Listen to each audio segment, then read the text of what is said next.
is Neutral Ice. He'll come around. Subban, range, score! What a goal! Moving in with McDavid. Pouliot to McDavid. McDavid! Oh, what a move! What a goal!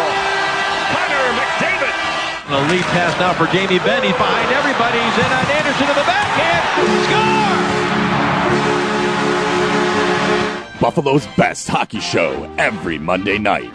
Now Foligno plays it back across. A chance for Eichel. Score! Jack Eichel's first National Hockey League goal.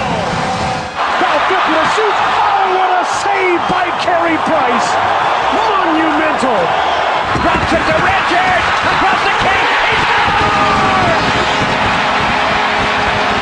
On Buffalo's original alternative, 91.3 FM, WBNY.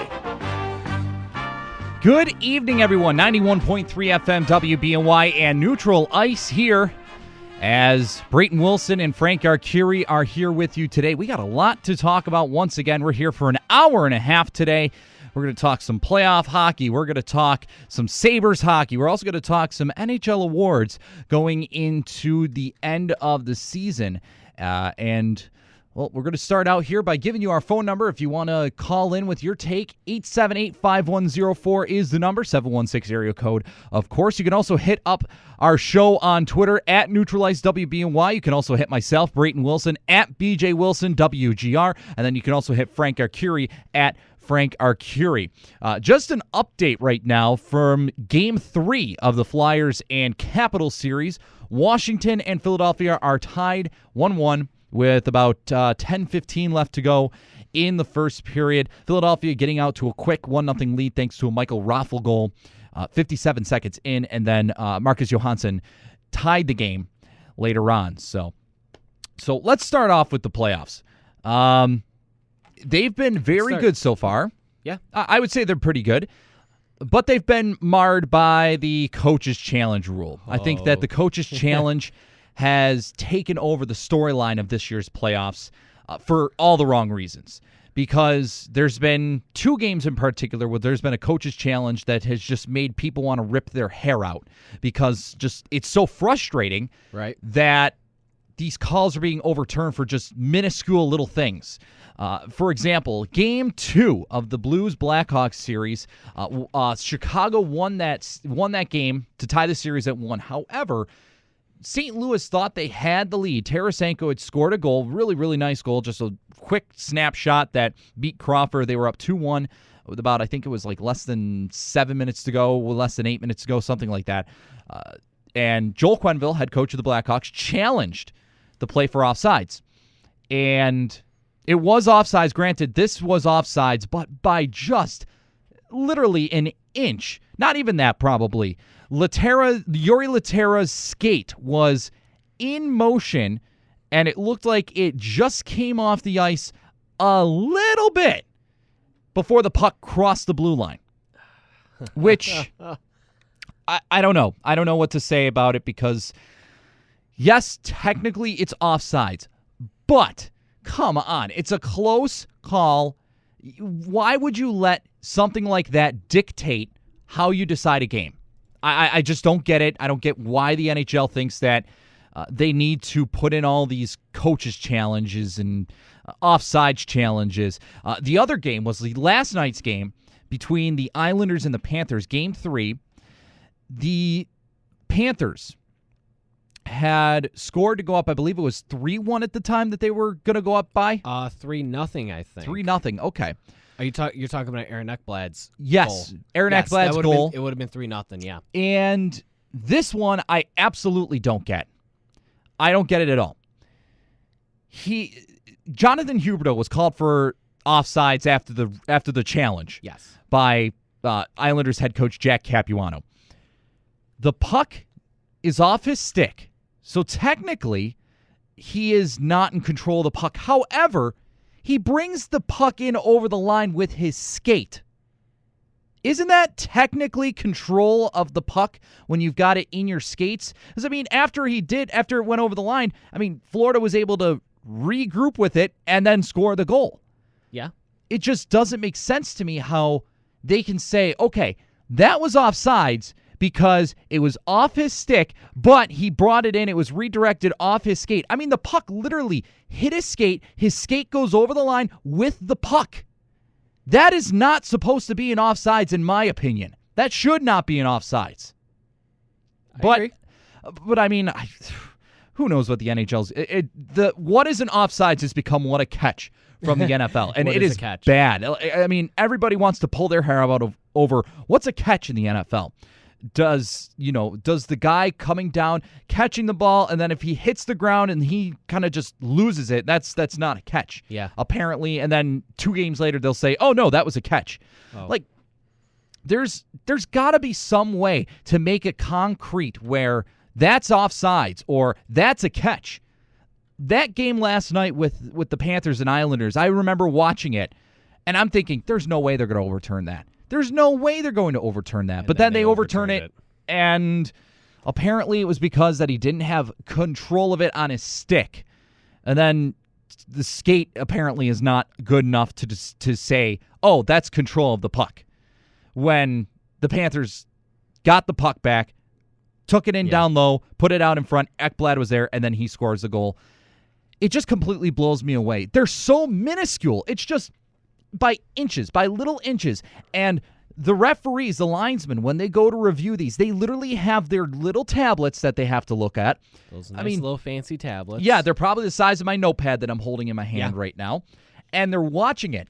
They're watching the camera angles that are from, the TV broadcast.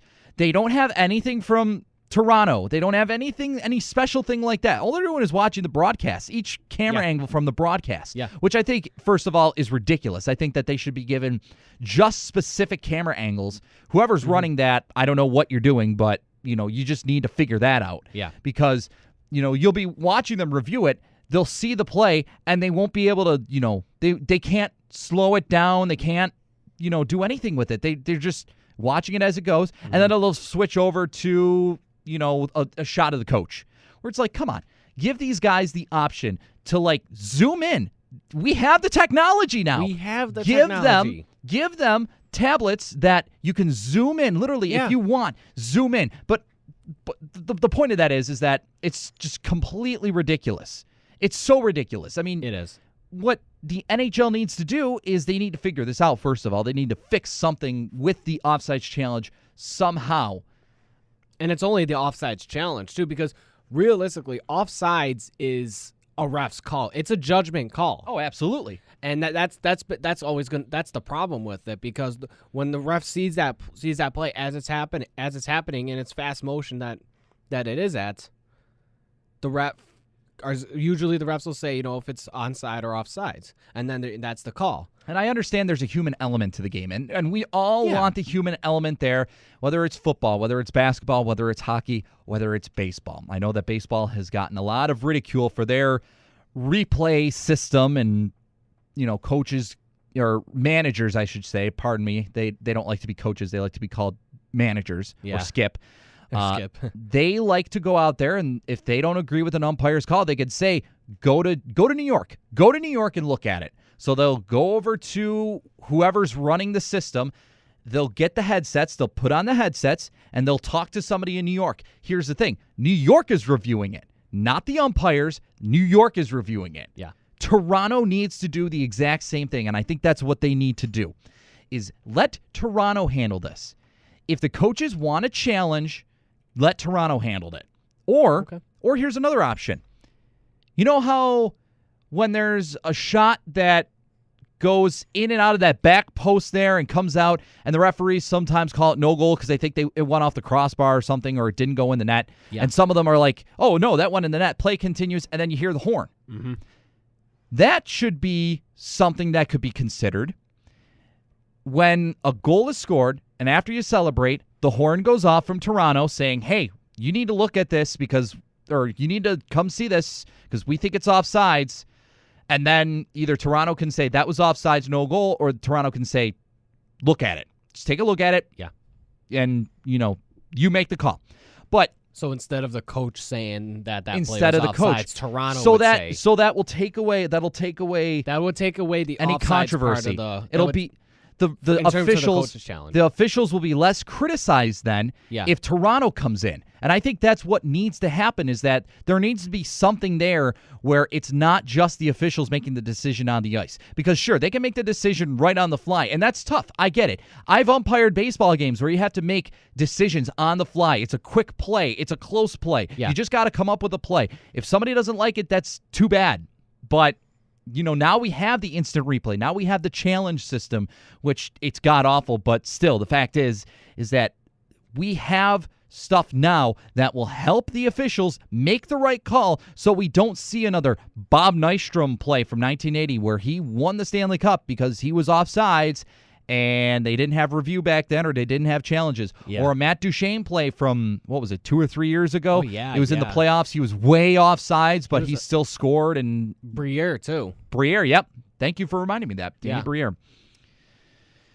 The NHL has to do something. But if they do go to that system, coaches' challenges would only really be for goalie interference, And that's fine. And that's fine. I think the coaches' challenge for goalie interference is great. I think so too. I think it's just fine because I mean, again, when there's those net front scrums, sometimes it's hectic. Maybe an official's out of position by just a little bit. Maybe they're getting into position and they don't see that stick come down and whack the goalie's glove as he's trying to catch it. Yeah. The puck goes in. So then when the coach decides to challenge, then the referees can look at it, look and say, okay, that's goalie interference. That's fine. But this offside stuff is just, when you're taking 8, 9, 10 minutes to figure out if his skate blade was an inch off the ice or an inch across the line, it's just so ridiculous. It slows the pace of the game down. It kills the momentum. It kills everything about the game. It needs to be adjusted, because I don't mind when, if there was a play that was offsides and then it's overturned because it was offsides, I don't mind that. But the NHL needs to figure out how they could tweak it to perfect it, because the way that it is right now is just a buzzkill. It's a buzzkill to me because we've seen it with the Buffalo Sabres a few times this year. Yeah. Game 1 of the season, Evander Kane scored a goal to tie the game right after Jack Eichel scored his first NHL goal, and then they review it, and Zemgus Girgensons was offside by an inch or two, and then they overturned it, which he was offsides, granted. And I'm not going to argue that, but the way that it is run right now is just, I don't get it. And when a coach challenges, it's okay that they lose a timeout because, technically it is a timeout that you're taking. But I don't know. I'm just because it's so cloudy there. That whole offsides situation is just so cloudy. I have no idea oftentimes when something is offsides, when it's not offsides. like the game yesterday. That, to me, it should never be an offsides. I don't care if the puck is not on your skate. I don't care if it's on your stick. I don't care. If you have control of the puck, whether it's with your stick or your skate, you're offsides. But then here's the next part. There's been a couple of plays this season where a player loses control of the puck, but then they get in over the line first and then bring the puck in. That has always been offsides to me. Yep. That has always been. It doesn't matter if the player has control or he took his puck off, he took his stick off the puck for just a second, then brought it back in over the line. That's offsides. Yeah. That's offsides. If you're bringing the puck in with your stick or your skate and you have contact with it and you bring it in over the line like Huberdeau's play was yesterday, that's not offsides. But when a player puts himself offsides and takes the stick off the puck just for a split second, I don't care if it's a half a second, a third of a second, a quarter of a second. If he takes it off, goes in, and brings it back in, that's offsides. And there's been plenty of times this year where that is never called offsides. They'll review it, they'll challenge it, and then it's deemed a good goal. I don't know. I don't know why there's such a differentiation there, but the play yesterday was not offsides. The plays that I've seen before the playoffs were offsides. The play that Laterra was, yes, that was offsides. When you zoom in and you look at that skate, that is literally probably an inch off the ice. Just an inch. But technically his foot was not over the line. His skate was off the ice. And I mean, there's been thoughts of, what if they institute a similar thing to the NFL where, if you're breaking the plane of the line, you're still onside. No. It's so hard to explain. It really is. It's very hard. I think it's very difficult to figure out. I mean, if there's one thing that is right, is that when the puck hits the blue line, like when you're entering the zone, once the puck hits the blue line, I think that's when the puck should be technically onside. Mm-hmm. Make it like the NFL if you want.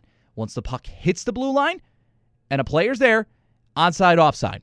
Not when he crosses the blue line, because technically, if that's the case, then what happens if there's a puck that goes back back to the blue line and the puck goes onto the blue line? I mean, I'm just speaking.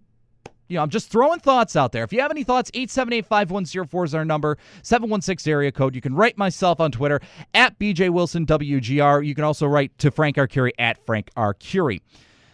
The offsides challenge. It's terrible. I know that I put up on Twitter yesterday when I put it up on Twitter afterwards, and I said something like, what's your opinion on the NHL's coaches challenge? And the first option I put was, it's okay, ... I lied, it sucks.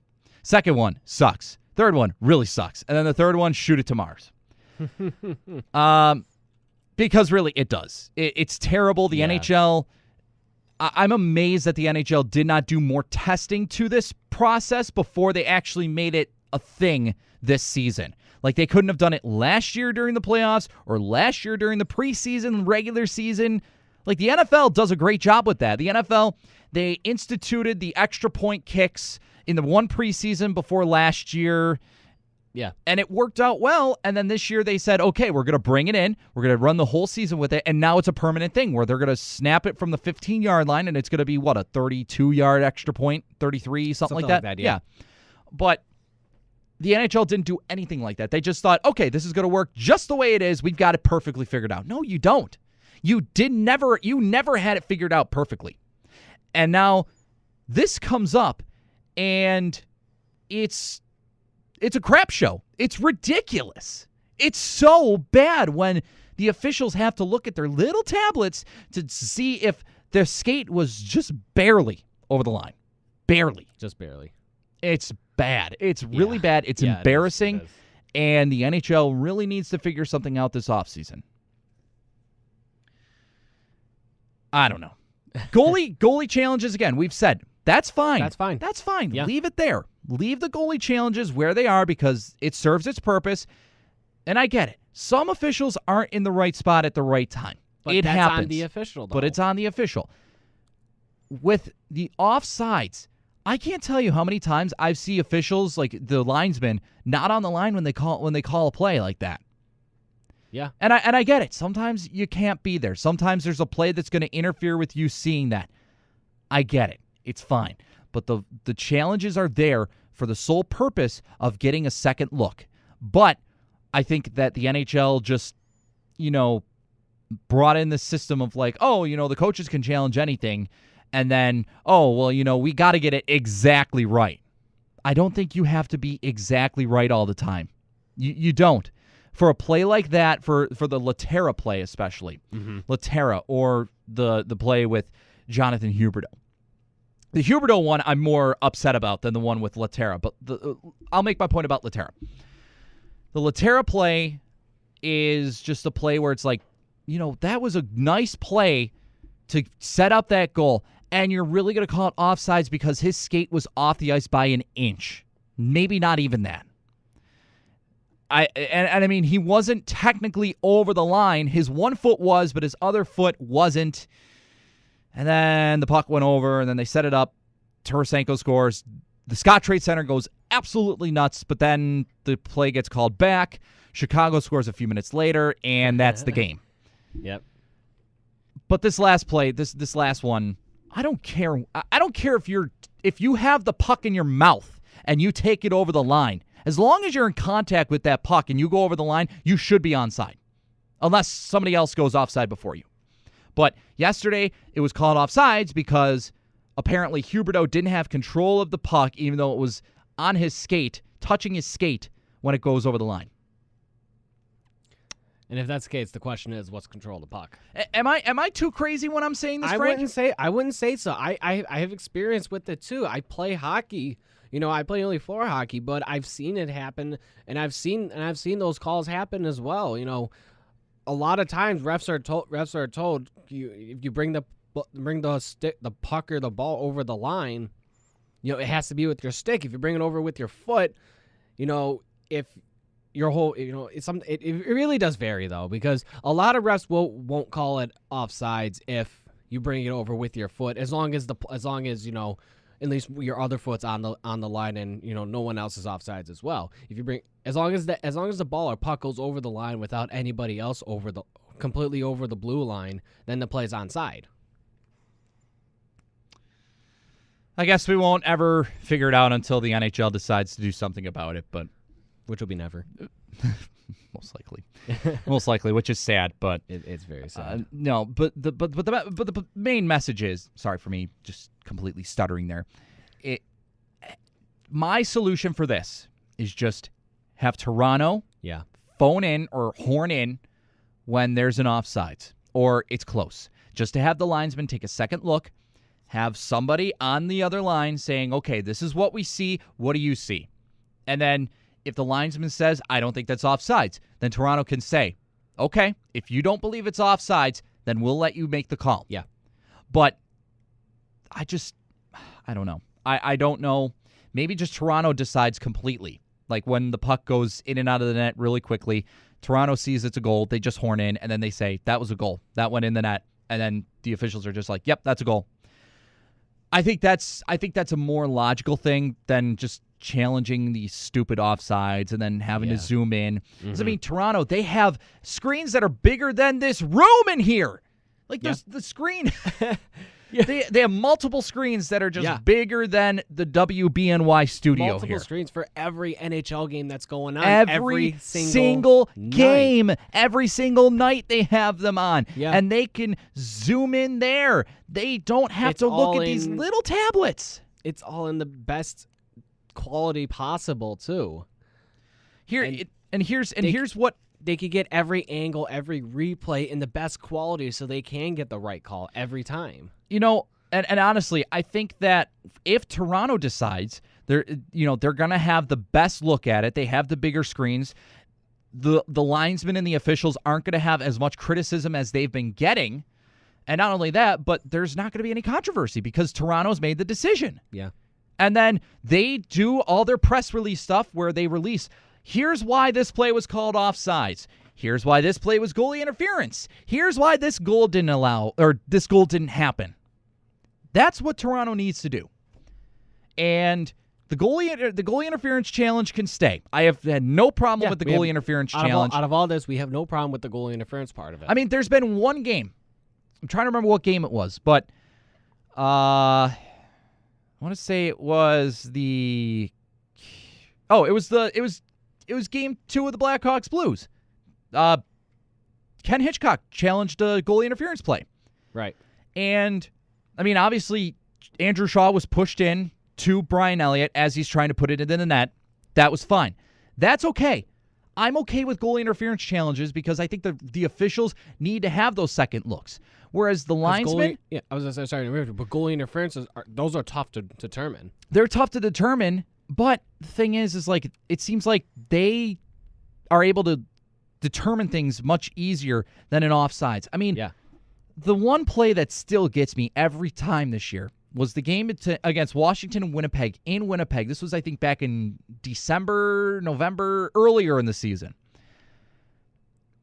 The Blake Wheeler in overtime.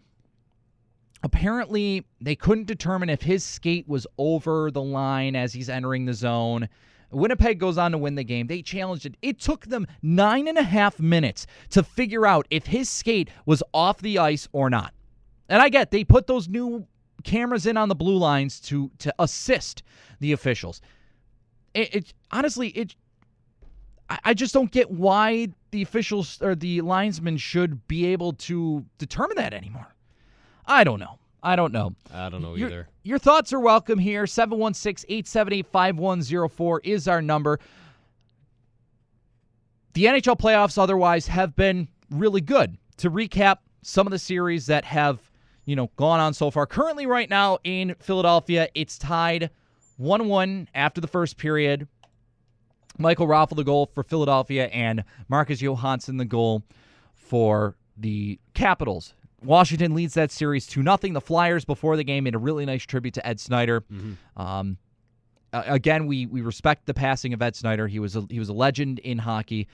May he rest in peace. And I think that what the Flyers have done in his honor is incredible. I think they've done a great job. The entire league has done too, because every team has had a little tribute to him as well. Every team in the playoffs at least. Yeah. Because he died on Monday. Yeah. And that was the week, yeah. And so that was the day after the season, day after the season ended officially. Yeah. But in the other series going on right now, Dallas and Minnesota, they're about to kick off Game 3 of that series in Minnesota. Dallas with a 2-0 series lead. Minnesota, I don't believe they're getting Zach Parise back tonight. They're in trouble without Zach Parise. Without Parise, that team does not win a game. No, not at all. Not at all. They're in big time trouble without Parise. I mean, it's hard to say, but realistically, the only time Minnesota's had playoff success in the last couple of years, beating Colorado in the first round last year, going to that 6-game series with Chicago, beating St. Louis last year, even though they got swept by Chicago. Even though those 4 games were pretty good games as well. It was always because of Parise.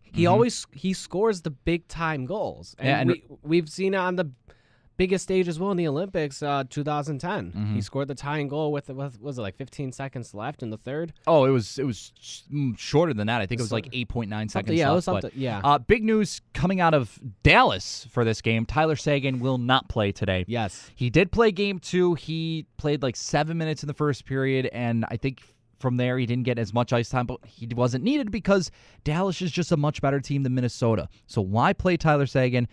And I think this is just a thing. It's just like, Tyler, we know you want to play. We think you're healthy, but if we win tonight, we might not even need you for the rest of the series.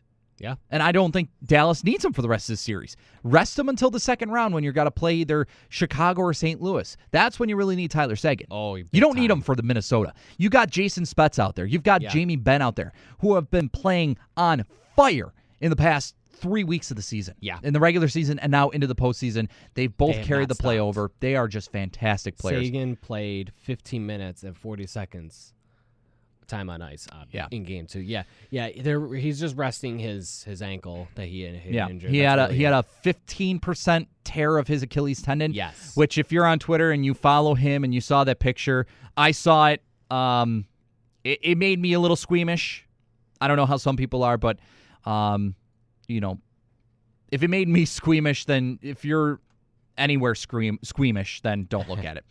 Game 3 of the Sharks and Kings gets underway from the Shark Tank in San Jose tonight. San Jose surprisingly takes Game 1 and 2 in LA. Are the Kings in trouble here? Are they going to get maybe swept, or are they going to bounce back Game 3 and maybe pull off a huge road win? I think if they pull off a huge road win, they're back in the series. Oh, absolutely, they're back in this series. The Kings aren't in trouble. They haven't really been playing the LA hockey that they're used to. But, I mean, it's a different team than from when they won a couple of years ago. And San Jose and San Jose really has been playing well. I got to give a lot of credit to them, too. They've been playing great hockey. But now the series goes back to San Jose, where they haven't been the best team. San Jose is not that good at playing at home for some reason this year. So LA could take advantage of that. Yeah, they were better in the later half of the season, but yeah, San Jose, to begin the year, they were just terrible at home. The other series, tomorrow, kicking off Game 4 in Detroit, Tampa Bay and the Red Wings. Tampa Bay still leading the series 2-1. However, Detroit coming away with a big 2-0 win over the Lightning yesterday. That one's been a very physical series. I'm looking forward to seeing how that one goes the rest of the way. Game 3 between the Rangers and Pittsburgh gets underway tomorrow from Madison Square Garden. That series is tied at 1. Fleury, I was going to say Fleury might be back for If Fleury's back, that would be a huge boost for the Penguins. Yes. Huge boost. Zatkoff has been pretty good, but, you saw the difference between Lundqvist and Ranta in terms of games 1 and 2. Yeah, and it's the same with Zatkoff and Fleury. Yeah, it's not it's even going to close. be the same thing. Yeah. St. Louis and Chicago get Game 4 underway tomorrow at 9:30 in Chicago at the United Center. St. Louis leading that series 2-1. And then Game 3 between the Predators and Anaheim in Nashville. That one gets underway at 9:30. Nashville, surprisingly enough, lead that series 2-0. They come away with wins in Anaheim, and they're coming back to Nashville. And one more game, of course, on the docket still remaining. That's on Wednesday. The last series we're going to get to is the Islanders and Panthers. They get Game 4 underway from the Barclays Center. The Islanders, I think surprisingly enough, have a 2-1 series lead on Florida. But when we come back, we're going to talk a little bit about the Sabres and what they're going to look at this offseason. And Steven Stamkos, if he's an actual logical solution for the Sabres going forward. And then later on, we're going to talk some NHL awards and who should take away some hardware come June, right before the NHL draft. This is Neutral Ice here on WBNY. Brayton Wilson, Frank Arcury. We'll be right back.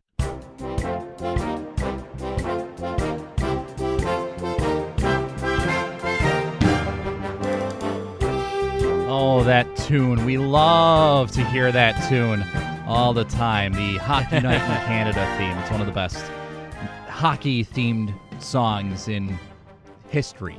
Let's go with that. Gotta love it. Neutral Ice here on WBNY 91.3 FM. Brayton Wilson and Frank Arcury along with you. 878-5104 is our number. You can also hit us up on Twitter at Neutral Ice WBNY. You can hit myself, Brayton Wilson, at BJ Wilson WGR, and Frank Arcury at Frank Arcury. Update. Still 1-1. They're about to begin the second period in Philadelphia. Washington up 2-0 in that series. Yeah. And Dallas and Minnesota are going to be getting underway at 8:30. No Tyler Seguin, and I believe no Zach Parise as well. I'll double check that, but Parise was going to miss at least the first 2 games of the series. Yeah. And I have not heard anything about him possibly making his debut, but it doesn't look like it. It looks like that Parise is out once again. According to CBSSports.com yesterday, is that Parise's back is not progressing. So that's a huge blow. Yeah. Without Parise, I think the Wild could get swept. And that's how much he means to the team. Him and Ryan Suter are that important to the team. Parise for the offense, Suter for the defense. Suter for defense, he's doing just fine out there, but without the offense, doesn't win. You got to have guys like Charlie Coyle step up, who's not really, he hasn't really developed himself as a top-notch player yet.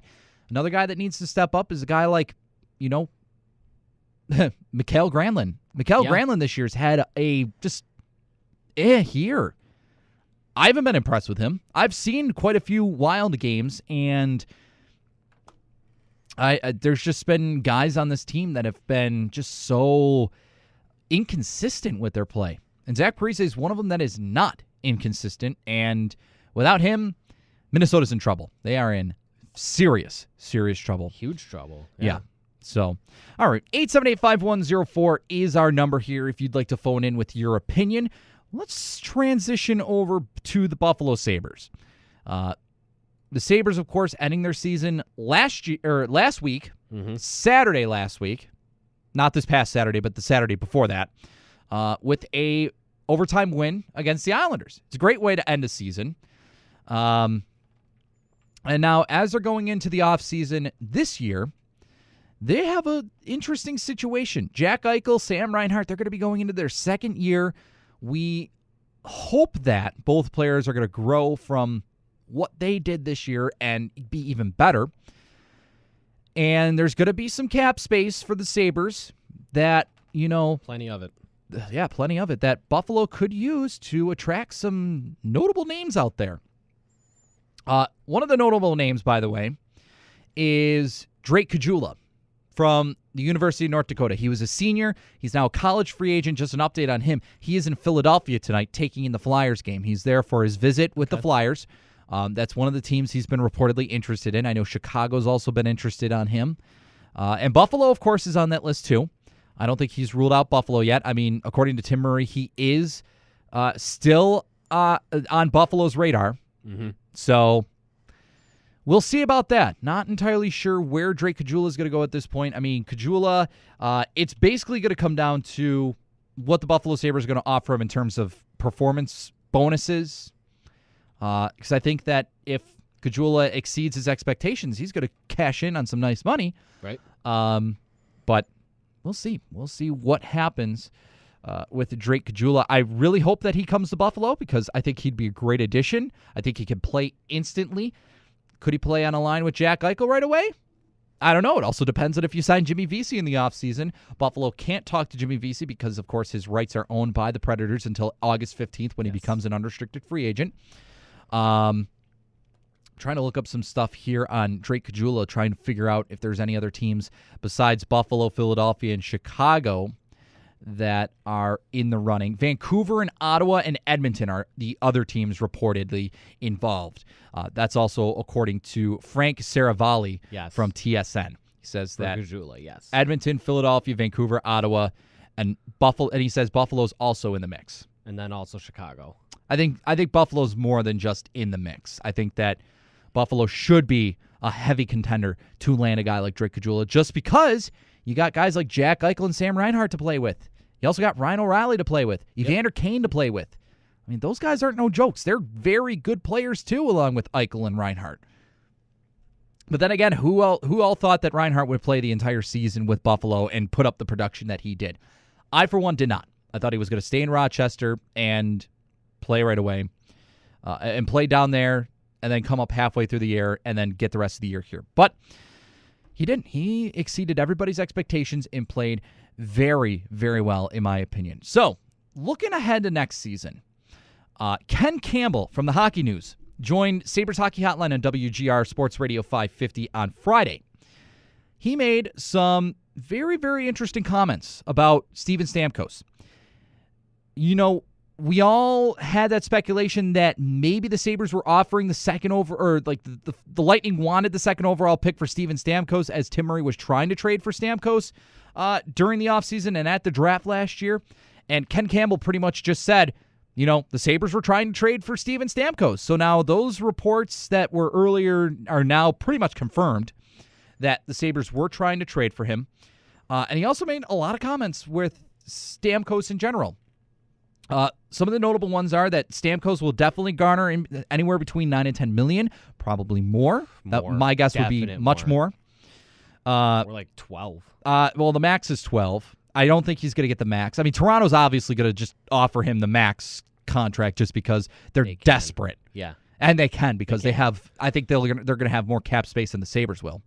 Oh, absolutely. But he did say, Ken Campbell, that Stamkos, he does not believe it's likely that he will return to Tampa Bay or he will go to Toronto, which I think is interesting. Yeah. He said that Stamkos may be interested in Buffalo just because that Buffalo did want to trade for him at the draft. And I think that there is going to be interest there. And I agree with Ken Campbell when he says that because, you know a team is interested in you. And if they're going to circle the wagons on you in this offseason and say, hey, we couldn't trade for you, but now that you're a free agent, how much money do you want? What do you want? Sign, term? What do you want? And I think Tim Murray would absolutely try to figure something out, try and bring Steven Stamkos here, because if he brings in Stamkos, Buffalo could be an instant contender next year, as long as they can address the defense. Because if Robin Leonard can stay healthy, and then if Chad Johnson comes back or they can find a suitable backup, Buffalo could be just fine. Yeah. On offense, they'll be solid. They'll be more than set. So, with and also Ken Campbell also said that Detroit could be a possibility for Steven Stamkos if, and I addressed this last week, and I had these speculations, and I know that Nick Lippa, who is a good friend of our show and a good friend of mine, he said that, no, that's not going to happen. No, I think it can happen. If they trade Pavel Datsuk's contract, because Datsuk's retiring. He's going back to Russia, but his cap hit of $7.5 million is going to stay. Yeah. Which is huge. Mm-hmm. It's terrible for Detroit, but if they can move that contract and get some more cap space, that would be a huge, huge opening for Detroit to try and swing a deal for Steven Stamkos. And he also said that, Ken Campbell said that there's a chance that Tampa Bay, once their season's over, could try and trade the rights for Stamkos to a team that would want to try and sign him. And instead of signing him to a 7-year deal, like if he were to hit free agency on July 1st, instead of 7, if the team that owns his rights sign him, that's 8 years. So let's say Buffalo trades for Steven Stamkos. That's true. I mean, we don't know what the value is going to be. We can speculate all we want. We can guess all we want. Mm-hmm. But what if the Sabres actually traded for Steven Stamkos' rights before he hit free agency on July 1st, and then Tim Murray was able to sign him to an 8-year deal? Sort of similar to what Christian Ehrhoff did a few years ago when we signed him to that 10-year deal, which now we kind of regret saying, oh, God, no, that we don't want. I mean, Christian Ehrhoff was a good defenseman. When he was here, he was playing very well. He was a quarterback on the defense, which Tim Murray wants in a defender now. However, when you get rid of a guy like Christian Ehrhoff, that leaves a big hole. Now, Buffalo. I mean, still with the where was I going with this? With Stamkos. Let's stay with Stamkos. Okay. If Buffalo actually acquires him, what would it take?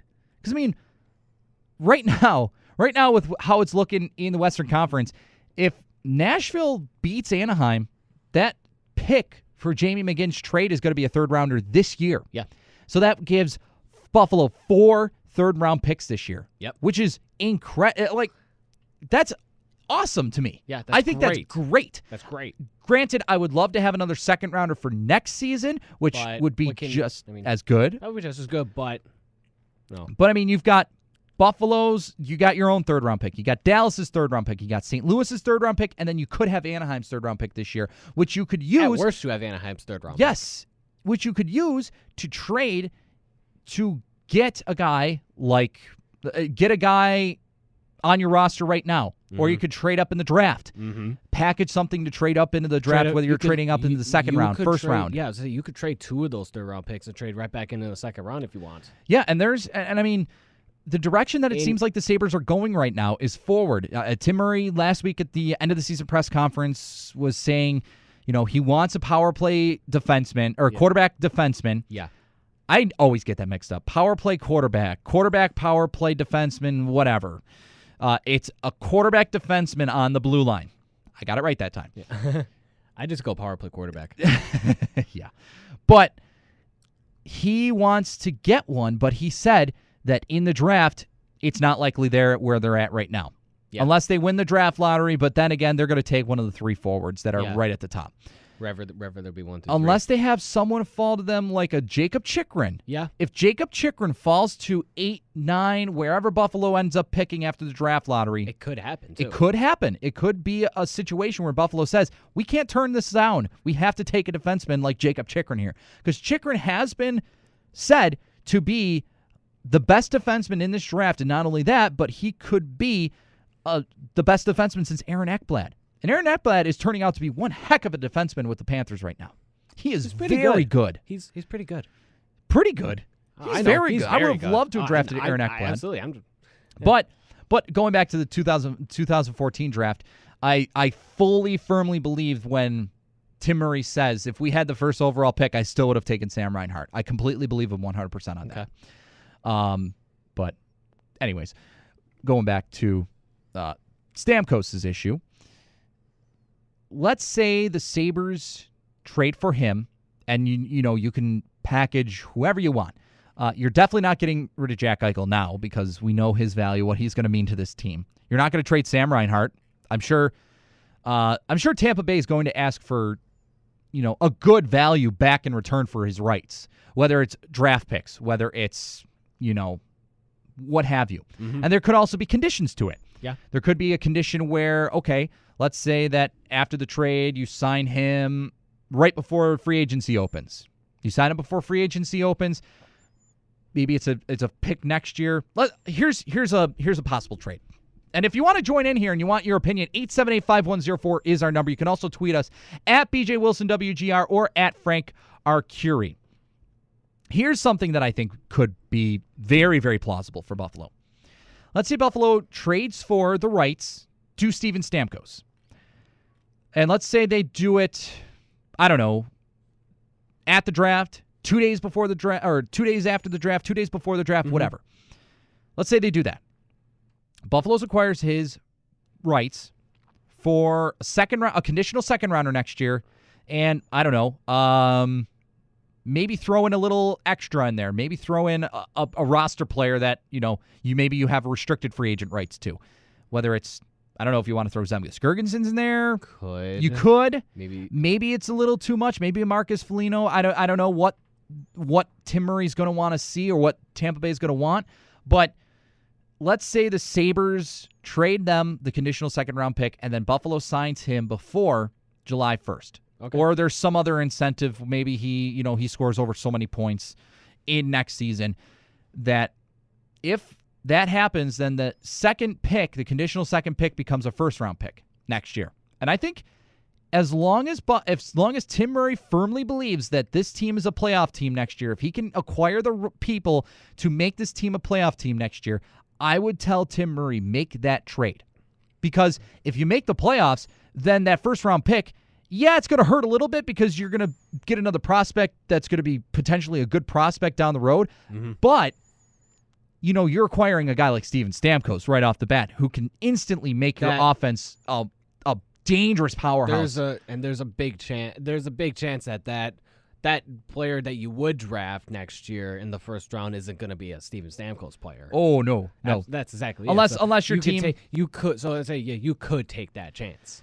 The worst case scenario would be something like everybody gets hurt, but then that's why you make it a conditional pick. Is just like if let's say the conditional is, I don't know, let's say Steven Stamkos scores over 75 points next year, which is fair condition maybe to make. Because, I'm looking at Steven Stamkos' stats here, and he's gotten over, 75 points only 3 times in his career, but he's come close with 72 points once. And that was last year that he did that. 64 points this year. So let's say that Stamkos gets 70 points. He gets over 70 points. Okay.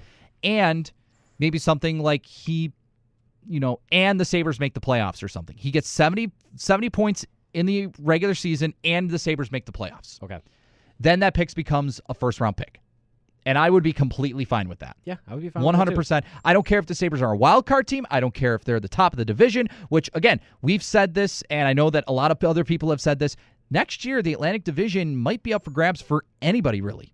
Because maybe the best team is Florida, but Tampa Bay is in a sticky situation because, you got Stamkos. You got a bunch of other guys to sign, and you're kind of on a cap crunch, which isn't good. Detroit, they're getting older.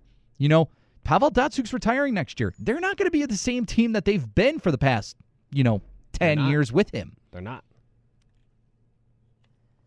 878-5104 is our number here if you'd like to chime in on the topic. But, with the talent that Buffalo has, you got Ryan O'Reilly, Evander Kane, you got Jack Eichel, Sam Reinhart. You got a guy like, Johan Larsson who's been playing well lately.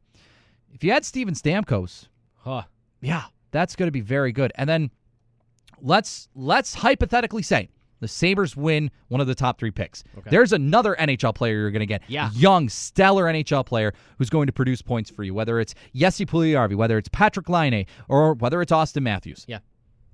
Whatever that is, whatever the case may be, Buffalo is, if they get Stamkos, I think Buffalo, it could be very much a playoff team next year, or at least contending for a playoff spot down the line. Yeah. Absolutely. Because you never know. Maybe Tim Murray can't swing a deal to acquire that quarterback defenseman, whether it's a guy like Hampus Lindholm or Cam Fowler, or maybe he doesn't sign him, but he signs or can't trade for him, but he signs a free agent like Alex Goligoski, or maybe even a Brian Campbell if he wants to try and bring him back. You could, yeah. So I'm looking at the depth of this team. A guy like Brendan Gooley. Could he be on the roster next year, at least for the first 9 games? Because he almost did this year until he got hurt in the preseason. Thanks, Fanoff. Yes, thanks, Fanuff. But if he comes out from,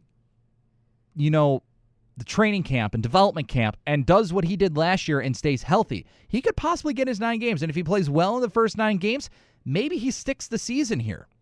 We don't know. We don't know. Casey Nelson's another guy. We got to sign him because he's a restricted free agent, but who knows? We re-sign him. Maybe he'll show in development camp. He's bulked up a little bit. He's a smart kid anyways. He moves the puck extremely well. He's a great skater.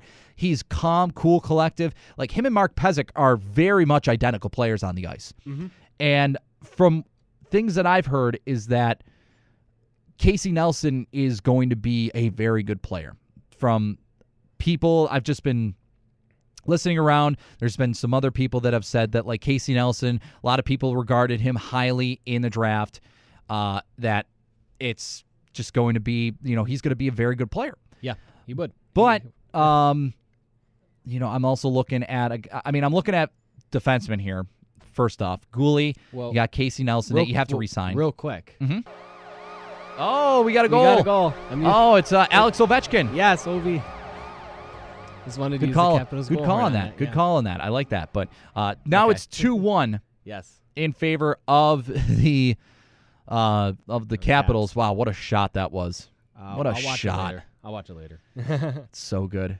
Alex Ovechkin's been one of my favorite players. Yeah, I love watching him play. We're going to have one of these topics one of these days. We're going to have a whole show devoted to generational type players versus franchise type players. Yes. And I've been talking about this for a couple of weeks now, whether it was on the air, off the air, of how you determine what's a generational type player and a franchise type player. I want to have a show where we discuss that for at least a full hour of who's going to be. Yes, exactly. We will do that. Ovechkin, he's one of those players you put in the franchise category. The rest of the defense, kind of looks sloppy after Gooley and Casey Nelson. And, the Sabres want to get a player that's a left-handed shot defenseman because they are kind of weak on that. Just think of that. Like 3 or 4 years ago, Buffalo was heavy on left-handed defensemen. Yeah. They traded Andre Sekera for Jamie McBain thinking, okay, that's going to help. Sure. Yeah, no, that didn't help out. And now Buffalo's light on left-handed defensemen. The only good thing about that trade was he got a second-round pick. Yeah, and it was JT Compher, who turned into Ryan O'Reilly. There you go. I'll take that. Yeah. Okay, so let's look a little bit more into the defense. You got Rasmus Ristolainen and Jake McCabe, who are both restricted free agents. They're going to need new contracts. I think that Ristolainen will get.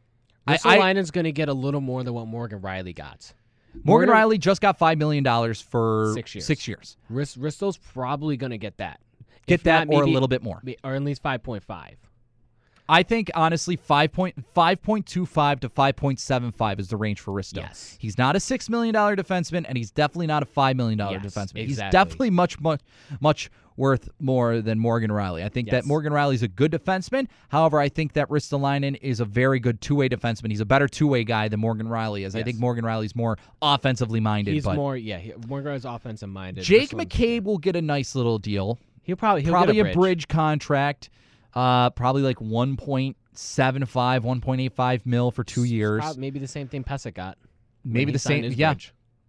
And maybe the same, 1.125. I think he gets a little more than that. He might get a little more, he might get what Marcus Foligno got. He got 1.875 for his bridge deal, and Marcus Foligno's now a restricted free agent again. Yep. Carlo Koliakova, we can basically say he's gone. Yeah. I don't think he's coming back. Yeah. But Tim Murray's goal this offseason is to trade for a quarterback defenseman and to possibly sign a top scoring player. But if he doesn't, he said that he's not going to be too heartbroken about it. There's other options out there that he can try and trade for or sign, whether it's this offseason or next offseason. Let's look at the forward depth as well. You got a guy like Hudson Fasching. I think he's going to start next season in the AHL. Yes. He showed some promise this year, but I think he needs to tool his game a little bit better. Maybe in the offseason and training camp, he comes out and he's lights out. Evan Rodriguez back to the AHL. Tim Murray even said he's played much better than he ever anticipated out of Evan Rodriguez. He did. So I think maybe he can earn a call up next year. Cole Schneider, I think he deserves another contract from the Sabres. I think that he will be re-signed. He's an unrestricted free agent, Group 6 unrestricted free agent because of his age. at his experience. So he will probably go. I would re-sign him. Yeah, he might to an AHL 2-way deal. Yeah, sort of thing. I think you mentioned too. He might get the same kind of deal Cal O'Reilly got. Yeah, 2-way and then 1-way. Yeah. Nick Delorier is a name that I don't see a spot for him on this team anymore. I don't. I like Nick Delorier. I think that he plays a game that's very good for what this team needs for a fourth liner. But next year, where are you going to put him? Especially if you're going to bring in like Steven Stamkos, or you're going to sign a couple other people, or maybe trade for somebody. Mm-hmm. Your offense is going to be pretty stacked. What are you going to do with him? Do you think the Sabres are still going to re-sign him to at least a 1-year deal? That way, you have at least someone where if one player doesn't make the team who you think's going to make the team, or they don't make the move that they want, you have Delorier who could be put in that role, or Delorier comes in and he makes the team as the 13th forward. Yeah, I mean, you could do that, obviously. Yeah. And if he doesn't make the team, he goes to Rochester. Right. I think he would go on. I think he would go on waivers still. Or I'm not sure, because after next year I think he would be a UFA. Right. So you might have to sign him to a 1-way contract this year. Mm-hmm. We'll see. Yeah. 878-5104 is our number. Just an update from the Flyers game. Watching just a little bit of it. Daniel Winnick getting an interference penalty, put up a sort of a blindside hit on Shane Gostisbehere in the middle of the ice. He's only getting 2 minutes for it. Gostisbehere was down, and it looks like, I mean, he was down. He wasn't moving for a little bit. I don't know if he was just shaken up, but I mean, he's not going back to the dark room to get tested for a concussion or anything, which I don't know. Whenever I see a hit like that where it's a high hit, blindside sort of thing, and then he lays down on the ice for a second like he's unconscious, you got to go to the black room. You got to get tested or at least looked at just in case you have a concussion. But Shane Gostisbehere is going to stay on the bench. But off track a little bit. But there's a lot of room there's a lot of work the Sabres have to do this offseason. I think Tim Murray has a plan. Steven Stamkos could be part of those plans. We will wait and see what happens. But when we come back, we're going to take a break, but when we come back, we're going to run through the potential award winners for the main awards this season in the NHL. There's a lot of really good names out there, some obviously more obvious than others, but when we come back, we'll run through that list. We'll go through who should win each award, and we'll give you some insight there. So, Brayton Wilson, Frank Arcury, this is Neutral Ice here on 91.3 FM WBNY.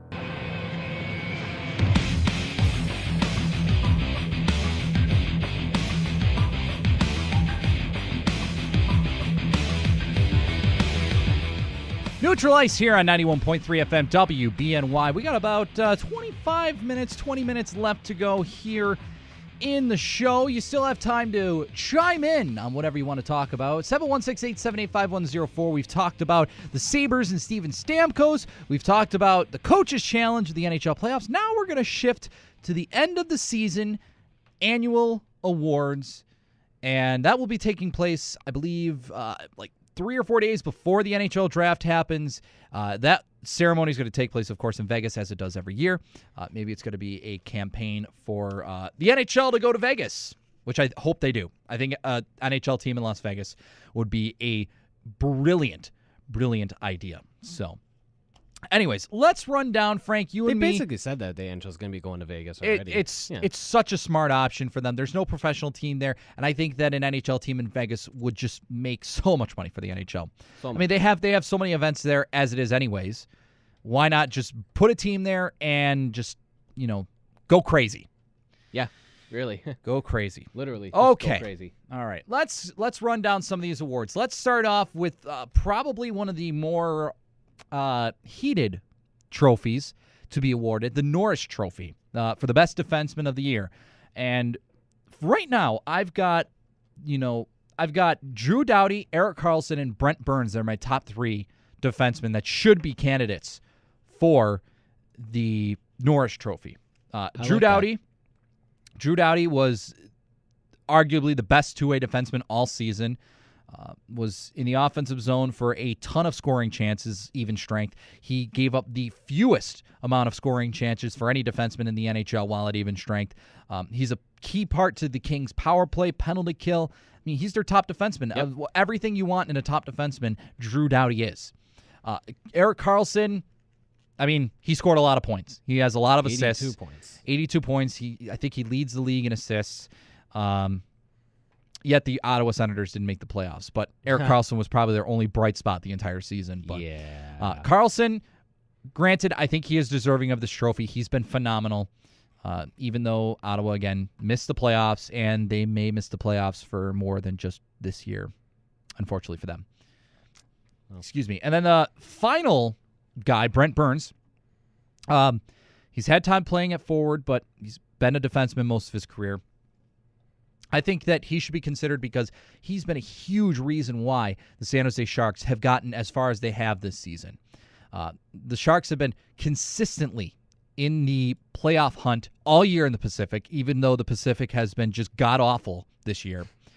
I think that Brent Burns, I mean, he had 27 goals as a defenseman. That's really, really good for a defenseman.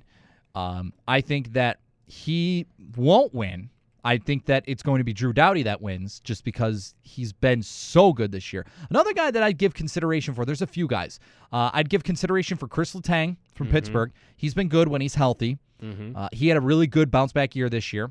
And another guy that I'd consider is Roman Josi from Nashville. I think Roman Josi's becoming one of the best defensemen in the NHL right now. He's very fun to watch along with Shea Weber. I think that Roman Josi makes Shea Weber even better than what he was without Roman Josi. I think Roman Josi moves the puck very well. He's an incredible skater. He had a Bobby Orr goal against the Bruins earlier this year, which was just phenomenal. He should be in consideration, but I think my top three would be Drew Doughty, Erik Karlsson, Brent Burns, with Drew Doughty winning it just because he's been so good this year at both ends of the ice. That's my top three, but I'm going to have Erik Karlsson winning it just because the NHL is going to go with, Karlsson had 82 points in 82 games this year. Point a game for a defenseman, which is, again, impressive. Yes. But his team didn't make the playoffs. And I know. I want to see a guy like Drew Doughty win it because he's been deserving of it for years. And I want to see Brent Burns win it because of what he did this year, especially with San Jose. I just feel like the NHL is going to go with Erik Karlsson because he had 82 points in 82 games as a defenseman. And another thing Brent Burns did this year, he led the league in power play points for a defenseman with 30. Yeah, that's incredible. That's incredible as it is there. And Brent Burns was tied for second in the NHL overall with power play points with Jamie Benn of the Stars with 30. Patrick Kane, the only one there with 37 power play points, but yet he ran away with a lot of points and statistics this year. So we'll get to him in a little bit. Moving on to the next award. So you have Karlsson, I have Doughty winning the Norris. So, yes. All right. Moving on to the Vezina Trophy. There's a lot of good candidates here for the Vezina. Every year it seems like scoring is less, but, it's because that goaltending is bigger. It's getting bigger. These guys are getting better. I know that next year they're going to have the smaller equipment, only for the upper body and the pants, which I think it should be overall. By the way, huge shout out to Sportsnet and Corey Hirsch. I know that they published this video probably good 2-3 months ago, but Corey Hirsch explained how the NHL should minimize its goaltending equipment, and he explained it phenomenal. Before you do that, though, Dallas scores. Dallas has scored 26 seconds into Game 3. Oh, lovely. Lovely. Who was it? Patrick Sharp. Patrick Sharp. That's a guy that needs to score more goals. He got off to a very good, very, very good start, cooled off, and then I love Pantera's Dallas Stars. I love this song so here. much. Yes. I don't know why they changed it from Dallas for a long time. I think that song's been out for a very long time, and Dallas switched it. Now they went back to it. It should never have switched. It's like Anaheim with their goal song with the bro hymn from Pennywise. Yeah. They've had that song for years. They need to keep it. Yes. Yeah. Okay. Vezina. Okay. My top three. And, of course, this is, you can change. There's a lot of names that could be up for consideration. My top three are Brayton Holtby from the Capitals, Ben Bishop from Tampa Bay, and then Corey Crawford from the Chicago Blackhawks. But there's a couple other names here that are interesting. Jonathan Quick has had a decent year with LA this year. He has. Martin Jones could be considered. He's had a decent year. And then another guy that I would consider for the award is Roberto Luongo. Yeah. I think that Luongo has played phenomenal. He looks like he's playing at the same pace that he was playing when he was in Vancouver in his best days. Mm-hmm. I think that Luongo should deserve consideration. But my top three are Holtby, Bishop, and Corey Crawford. And I think that Brayton Holtby just runs away with this award. He should run away with this award because 48 wins. He ties Marty Brodeur's single-season record for wins in a season. Yes. 2.20 goals against average and a .922 save percentage. For numbers like that, it's impressive. Brayton Holtby was 4th in the NHL in goals against, and for save percentage, he was 6th. I have a quick question real quick. Yeah. How many games does a goalie have to play to be in contention? Because that kind of determines for me because I really think a guy like Brian Elliott should be I think that Elliott had a fantastic second half of the season. Him and Jake Allen have been very good this year in net, but both have been in and out of the net due to health. Yeah.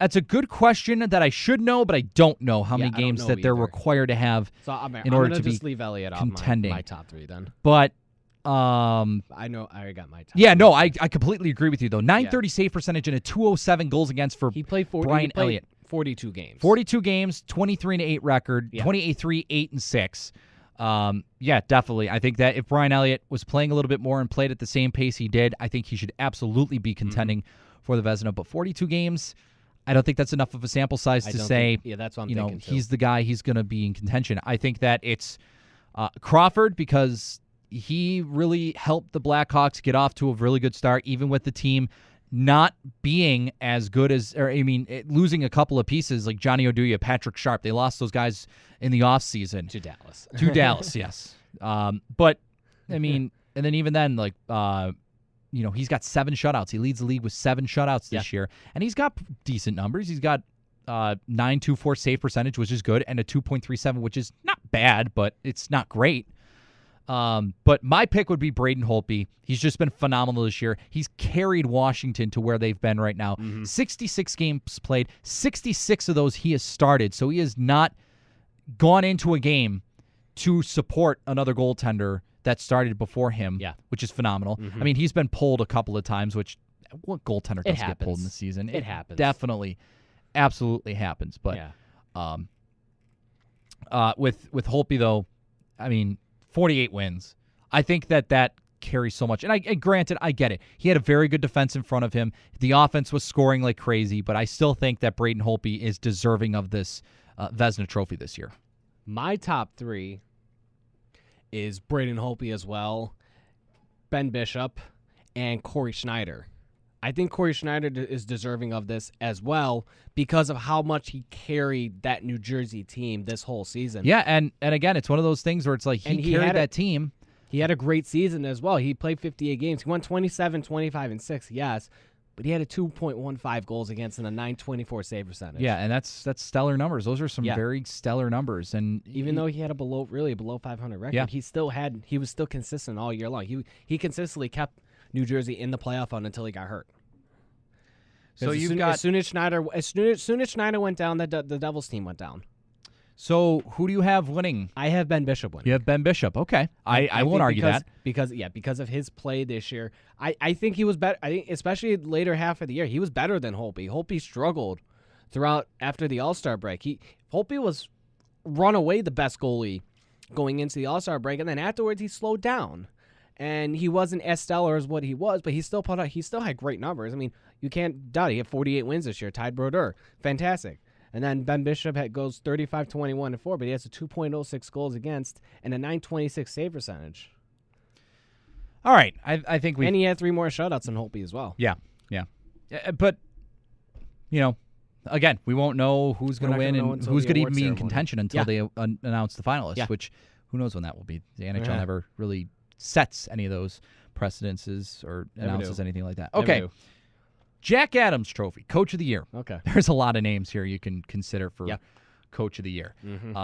Right at the top of my list, I have Gerard Gallant. Okay. I think he's right up there, number one. Barry Trotz is number two. Okay. With the way that Washington played all year. Stellar, just absolutely good. They've really just carried the load. And I think another candidate that I would have for Coach of the Year is Mike Sullivan from Pittsburgh. When they fired Mike Johnston, Pittsburgh was on the outside looking in. They were struggling really bad. They were, And then for the Penguins to turn around their season and win 48 games and finish with 104 points and finish second in Metropolitan. With Sidney Crosby going off With Sidney Crosby playing stellar hockey down the stretch. I think that he is definitely deserving. So my top three are Gerard Gallant with Florida, just because Gerard Gallant has got a group of very young kids with a good group of experienced forwards led by Jaromir Jagr, who 44 years old, and he can play till he's 50. It's crazy how good he is. Till he's 50. He should, and I think that if he does, I think he could break Wayne Gretzky's goal-scoring record. I don't think he'll break the points record because Gretzky, he leads by more assists than Mark Messier ever had. So I think that Gretzky is safe with points, but for goals, I think Jagr could make a run at him, especially if he plays until he's 50. My other guys are, of course, I mentioned Barry Trotz, and then the last guy is Mike Sullivan. Okay. If I had to pick a winner, I'd probably say Barry Trotz. Okay. Just because of the way that they've performed this year. I mean, they finished with 120 points and 56 wins. Yeah. And the defense was on fire. Ovechkin was scoring again. The entire offense was playing extremely good hockey. By the way, Dallas up 2-0 now. Patrick Sharp again. Second goal of the evening for him. And second period is over in Philadelphia. The Capitals leading the Flyers 2-1. Not looking good. No. For Philadelphia right now. I had that series going 7 games. I may have wanted to second guess that. I'm regretting that because I had it too. Yes. Okay. So you have Barry Trotz winning. I have Barry Trotz winning. Okay. My top three is pretty different, but I do have Gerard Gallant in there. Yep. Definitely deserving. Peter DeBoer of the San Jose that's a good Sharks. one. That's a great name to drop in there. Peter DeBoer. And I have Dave Hacksoff of the Flyers. Yeah, for the stretch that they had down. Because this was a Philly team that we didn't know was going to be either really good or really bad this year. Yeah. This was Philly. And this is a team that they were on the outside looking in the second half of the year, and they rallied, and they came, and they overtook the Bruins. You know to who make the also playoffs. deserves consideration, and even though it was a terrible, terrible start, Bruce Boudreau. Absolutely. He turned that team around in December. Yeah. And I remember after the Sabres game, he said, this is the lowest of lows we have right now. Mm-hmm. And Bruce Boudreau was, a lot of people were saying, all saying he was going to get fired. Fire him. Yeah. Just fire him already. But Brian Murray, general manager, said, nope, we're not going to fire him. We're going to keep him, see how he does. And they turned around, and they finished with 103 points and won the Pacific Division. On the very last day of the season. Granted, they're down 2-0 now to Nashville, but still. Just an incredible turnaround. There's so many good choices for Coach of the Year this year. It really is. I mean, I got to put Barry Trotz there, though, because the way Washington played all season, right up there at the top. And then Mike Sullivan with the turnaround for Pittsburgh, and then Gerard Gallant because of what he did with the group of players that he had. Same thing with my reasoning for Gallant, but I'm going to say Peter DeBoer will win the Jack Adams because of what he was able to do with San Jose. Because this was a San Jose team that we were saying has got to rebuild now. Thornton has to get traded. Marlowe has to get traded.